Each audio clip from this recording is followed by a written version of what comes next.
If I suddenly overnight got offered an artist endorsement with Fender and I released this, I don't think any diehard Les Paul fans would be willing to accept that this is a proper Les Paul just because it's Les Paul shaped. Oh hey, welcome back! This is another quick impromptu video that I hadn't had any plans of making until all my social media feeds were overtaken by promo from Jackson and the Fender Musical Instrument Corp for their new big artist release. I've spoken before about the cynicism I struggle with the current trendiness or popularity of offset guitars. And this is my gut reaction to seeing this new model and all the promo around it. But I need your help. Am I wrong here? Am I overreacting? Please let me know what you think in the comments below. With so many people enjoying the aesthetic of offset guitars these days, and with the particular surge in popularity of the Jazzmaster, there's more and more companies who are either offering their existing guitars now in offset shapes or who are exploring their own offset models. And while some of these companies do this in a way that completely captures and understands the essence of an offset guitar and what makes them so cool and fun and desirable, others just seem to be in it for the aesthetic or maybe even just the sales.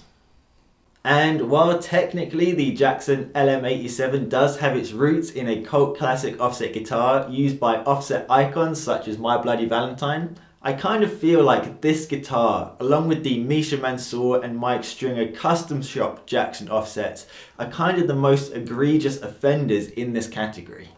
And that's not because the body shape is inherently wrong. They do have an offset body shape after all. Although I can't help feeling that that body style lends itself better to a jangly indie guitar than to a modern metal guitar. But that's kind of where their claims to being an offset guitar end. Now, that's not to say that there isn't a huge range of diversity and variety in Fender's offset guitar catalogue, particularly when we cover the whole period between 1958 to 2025. And that's not even to say that there aren't some really cool stop-tail HH offset guitars that I really like. The thing is, Lee Malia's new Jackson signature is just his Epiphone Les Paul or RD in a new slightly more wonky body shape. If I was being really cynical about this, it kind of almost feels as if when his contract ran out with Gibson and Epiphone and he eventually got a new contract with the Fender Musical Instrument Corp and Jackson in particular, it's kind of like when they were in a meeting discussing what a new signature model might look like, the guys in marketing gave him a nudge and said, "You know Lee, offset guitars are very in at the moment." And just to be clear, I don't have any beef with Lee Malia at all, and I don't wish him any harm or any ill luck at all. I think he's a really down-to-earth, really humble, normal guy who's touched millions of people with his music and with his playing, and that is a truly amazing thing. But if you look at the specs of the Jackson LM-87, there are no hints or no features of an offset guitar in there at all, apart from the body shape, which really does suggest that it just comes down to a trendy aesthetic. There's no floating vibrato, there's no rocking bridge, there's no bright jangly pickups, there's no funky or interesting pickup switching options either. And you might say that this is exactly the same with the Fender Jim Root Jazzmaster, the Fender Toronado, even the Fender Starcaster. However, the LM-87 has a mahogany body with a three-piece set mahogany neck. It has two humbucker-sized pickups with a three-way toggle switch. It has a tunematic bridge with a stop tailpiece. It has split block inlays with a 12 to 16 inch compound fretboard radius.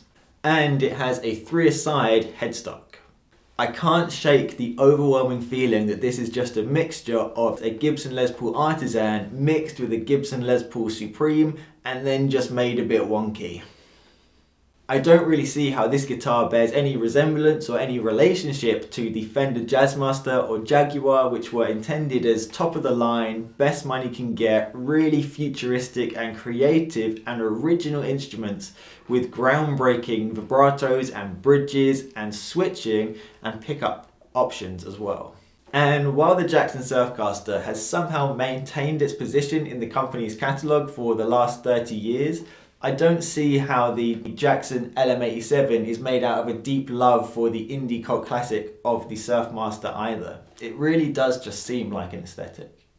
And while I agree that offset guitars are the best looking and most beautiful guitars in the world, And while I recognise that the bright, cutting, jangly sound of an offset guitar isn't going to work very well in the context of Bring Me the Horizon or Periphery or While She Sleeps, and while I have seen Lee say that he's drawn to playing guitars that don't have a traditional metal aesthetic, I just can't shake my cynicism. Because isn't that what I've just been saying the whole time? That it's all about the aesthetic? Before shooting this video, to try and be fair to Lee, I went away and I watched a few different interviews that he's done about his new signature model, and in a couple of them he does say that he loves offset guitars. So I went away and tried to find a picture of him playing any kind of traditional offset guitar. And while I couldn't find that, I did find this. His Paoletti signature guitar from 2021. And while this doesn't have many of the traditional appointments of an offset guitar either, I don't have so much of a problem with this, and I wouldn't really go as far as saying that this isn't an offset guitar. I actually think it looks pretty cool, and while some of the more modern appointments would be a barrier to entry for me, I do think this is pretty sick. But when we get into the territory of having a mahogany body and a three-piece set mahogany neck, I just can't help feel that we're in a different universe.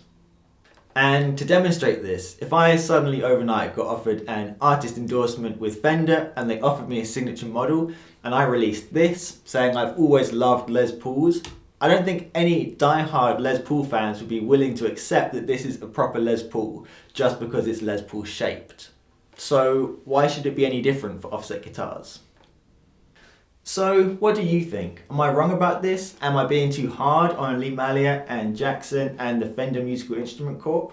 Is it okay for artists to release a Les Paul custom derived guitar with a wonky shape and to call it an offset guitar? Should I even care, or am I justified in my cynicism? I would love to know your thoughts on this in the comment section below. Cool, so that's everything for today. It was just a quick video today to get this off my chest. And really it's not that important. It doesn't matter that much. It's no skin off my nose if someone releases a metal guitar in an offset shape. I just think it's interesting and maybe something that's worth talking about. My channel is dedicated to making videos exclusively about offset guitars, so if you're interested in offset guitars or this kind of thing, please do like this video and subscribe and stick around for more. Alright, well, until next time, take it easy, look after yourselves, and we'll see each other again soon.